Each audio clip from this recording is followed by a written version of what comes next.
स्वास्थ्य मंत्रालय का बड़ा बयान, 10 दिनों में वैक्सीन लगनी शुरू हो सकती है। कोरोना पर प्रेस कॉन्फ्रेंस के दौरान स्वास्थ्य मंत्रालय ने कही बात। सरकार ने कहा अलग अलग राज्यों में किया गया ड्राई रन सफल रहा है। 29 जनवरी से शुरू हो सकता है संसद का बजट सत्र। सत्र का पहला भाग 15 फरवरी तक चलेगा, जबकि दूसरा भाग 8 मार्च से 8 अप्रैल तक चलेगा। सूत्रों ने दी जानकारी। शीत सत्र नहीं बुलाए जाने पर विपक्षी दलों ने सरकार की आलोचना की थी।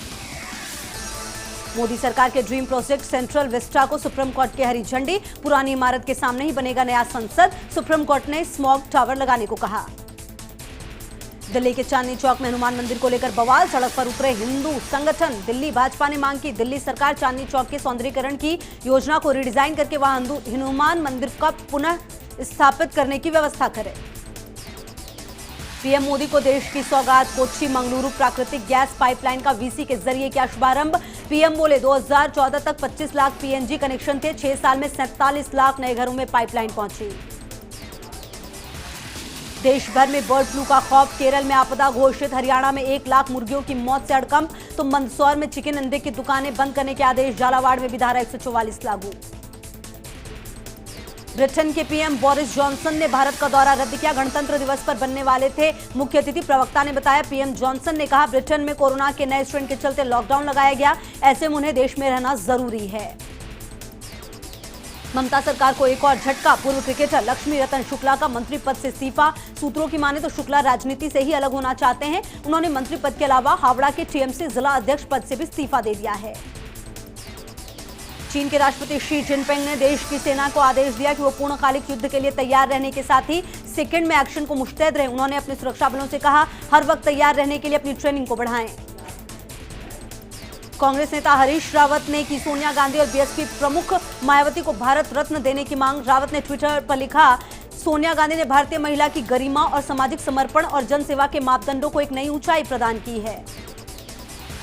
पाकिस्तान के सुप्रीम कोर्ट के आदेश। ढाए गए मंदिर को 2 हफ्ते में बनाए प्रांतीय सरकार। पाकिस्तान के चीफ जस्टिस की तरफ से यह कदम उस वक्त उठाया गया जब अल्पसंख्यक नेता रमेश कुमार ने कराची में हुई एक बैठक में उन्हें पूरी घटना की जानकारी दी। भारत में कोरोना के नए स्ट्रेन से संक्रमित मरीजों की कुल संख्या हुई 58। एनआईवी पुणे की लैब से आए 25 मरीज। सभी संक्रमित मरीजों को किया गया आइसोलेट। संयुक्त राष्ट्र सुरक्षा परिषद में लहराया तिरंगा। न्यूयॉर्क में भारत को यूएनएससी के अस्थायी सदस्य बनाने के कार्यक्रम में संयुक्त राष्ट्र में भारत के स्थायी प्रतिनिधि टीएस तिरुमूर्ति ने तिरंगा लहराया। वैक्सीन की मंजूरी मिलने के बाद भारत बायोटेक और सीरम आपस में भिड़े। सीरम इंस्टीट्यूट के सीईओ अदार पूनावाला ने भारत बायोटेक की कोवैक्सीन को मंजूरी मिलने पर आपत्ति जताई। सीरम इंस्टीट्यूट और भारत बायोटेक के बीच बयानबाजी को लेकर बोले गहलोत, दोनों कंपनियों की आपसी बयानबाजी दुर्भाग्यपूर्ण। ये संवेदनशील मुद्दा, प्रधानमंत्री को देना चाहिए दखल। यूपी में 14 जनवरी से शुरू हो जाएगी कोरोना वैक्सीनेशन की प्रक्रिया। सीएम योगी ने दिए सख्त निर्देश। कहा पूरी प्रक्रिया ट्रांसपेरेंट होनी चाहिए, आम और खास में नहीं होना चाहिए भेदभाव। ओवैसी की बिहार सफलता की दमक अब तमिलनाडु तक भी पहुंच गई है। राज्य में डीएमके की सहयोगी पार्टियों को एमआईएम की बढ़ती लोकप्रियता से नुकसान हो सकता है। मुरादनगर हादसे पर सीएम योगी की सख्त कार्रवाई। इंजीनियर ठेकेदार पर लगेगा एनएसए, साथ ही बड़े नुकसान की वसूली दोषी इंजीनियर और ठेकेदार से करने के भी दिए गए निर्देश। ठेकेदार को ब्लैकलिस्ट में डाल दिया गया है। दुनिया में कोरोना के नए स्ट्रेन से दहशत बरकरार। ब्रिटेन में कोरोना के नए स्ट्रेन से हाहाकार। पीएम बोरिस जॉनसन ने किया लॉकडाउन का ऐलान। अमेरिकी राष्ट्रपति डोनाल्ड ट्रंप अपने कार्यकाल के आखिरी दिन कहां पर होंगे, इसको लेकर कयास तेज। रिपोर्ट के मुताबिक बाइडेन के औपचारिक रूप से सत्ता संभालने के एक दिन पहले ही ट्रंप स्कॉटलैंड रवाना हो सकते हैं। रीट परीक्षा 2021 की विज्ञप्ति जारी। 25 अप्रैल को होगा एग्जाम। 11 जनवरी से 8 फरवरी तक भरे जाएंगे आवेदन। महाराष्ट्र के शिक्षा मंत्री वर्षा गायकवाड़ ने ट्वीट में बताया हम 15 अप्रैल के बाद एचएससी परीक्षा और 1 मई के बाद एसएससी परीक्षा आयोजित करने पर विचार कर रहे हैं।